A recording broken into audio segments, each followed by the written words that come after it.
Bon bah salut YouTube, alors nous voilà en fin de ces 2 semaines et demie de vacances en van. Donc vous voyez, on est arrivé dans un endroit charmant, on est dans la baie du Mont-Saint-Michel, à côté de la petite ville de Genêt.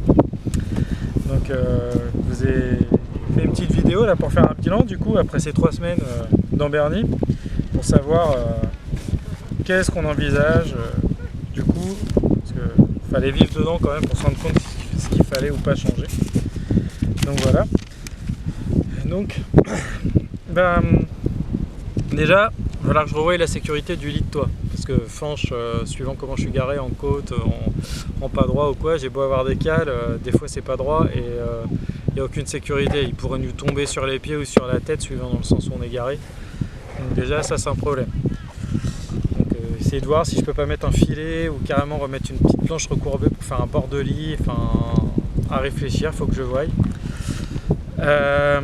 Après, il faut que je revoie la fermeture. La fermeture de ce lit là, parce que de temps en temps il s'ouvre en roulant.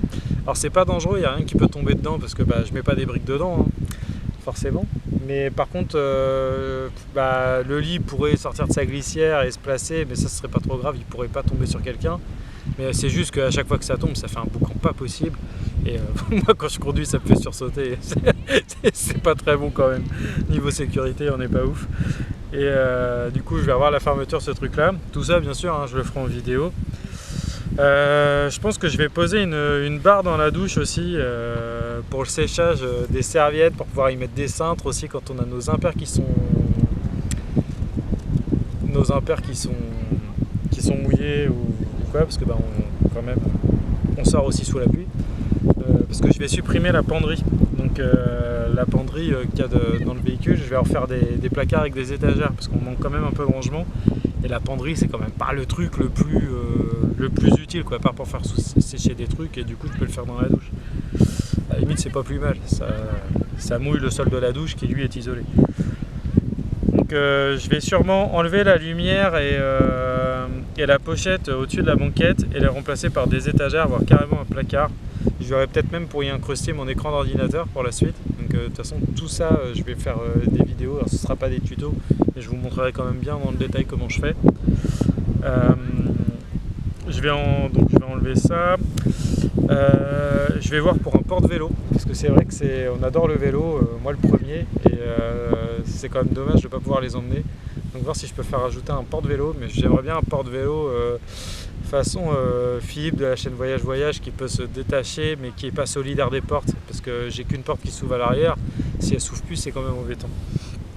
Donc un truc comme ça, il faut que je voie si c'est adaptable maintenant que la douche est montée, enfin que tout est monté, et du coup je sais que ça va rajouter de la complexité. Donc à voir. Faut que je refasse l'électricité, hein, clairement. Franchement on a tenu jusqu'à 2-3 jours en lisant facilement 1 heure tous les soirs avec la lumière allumée, donc il y a quand même de la batterie, il y a quand même du jus. Mais bon, j'aimerais bien passer au LED, panneaux solaires. Je pense je me rapprocherai de ma shop solaire quand je commencerai ça, pour du Victron et du lithium-ion. Puis les panneaux solaires dimensionnés par rapport à la taille de mes besoins et de mon van. Donc voilà. Et après il faudrait que je revoie un peu pour l'autonomie. Alors d'eau j'aimerais bien agrandir un peu, parce que mine de rien on tient 4 jours, là à 3, on va pas rester 3. Donc 4 jours c'est pas mal hein, mais c'est pas foufou, et puis je sais pas si je pourrais faire de l'eau tous les 4 jours quand on sera autour du monde. Donc c'est des trucs à voir, peut-être augmenter un peu la capacité d'eau en rajoutant une réserve ou quoi. Et puis le frigo, on s'est rendu compte quand même que certes on met pas mal de trucs dedans, mais il reste quand même petit. Donc est-ce que c'est pas possible de mettre un frigo plus grand? Donc ça je vais me renseigner auprès d'aménageurs de camping-car, voire peut-être même auprès de revendeurs de camping-car, je sais pas trop. Faut que je voie ce qu'il y a dans ma région, mais de toute façon c'est pareil, je vous emmènerai, je ferai des reportages en vidéo là-dessus. Parce que le frigo est bien, hein, mais honnêtement ça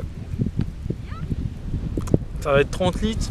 Et je suis optimiste, donc c'est pas foufou. J'ai 3 étagères mais j'ai pas de profondeur, donc à voir. Donc voilà, sinon le bilan social aussi, à 3 on vit très bien dans Berny, hein. On se marche pas trop dessus. Après il y a des habitudes à prendre, comme ranger les trucs à leur place pour pas les prendre sur la tête sur la route, mais ça c'est normal, ça va venir avec le temps. Fanche, lui s'est éclaté. Nono, elle, elle est folle de joie, elle veut plus que voyager comme ça maintenant. Donc le bilan est plutôt positif, c'est plutôt cool. Donc il faudra modifier les 2-3 petits trucs qu'on a dit là précédemment, mais sinon dans l'ensemble le bilan est plutôt plus que positif. Et puis elle a hâte de partir.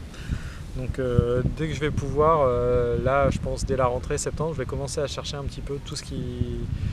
Enfin tous les partenaires dont je vais avoir besoin pour refaire le van. Moi je vais refaire essentiellement l'électricité et tout ce qui est déco intérieur. Il y a des trucs que je vais peut-être pas pouvoir faire pour moi-même, par exemple le porte-vélo.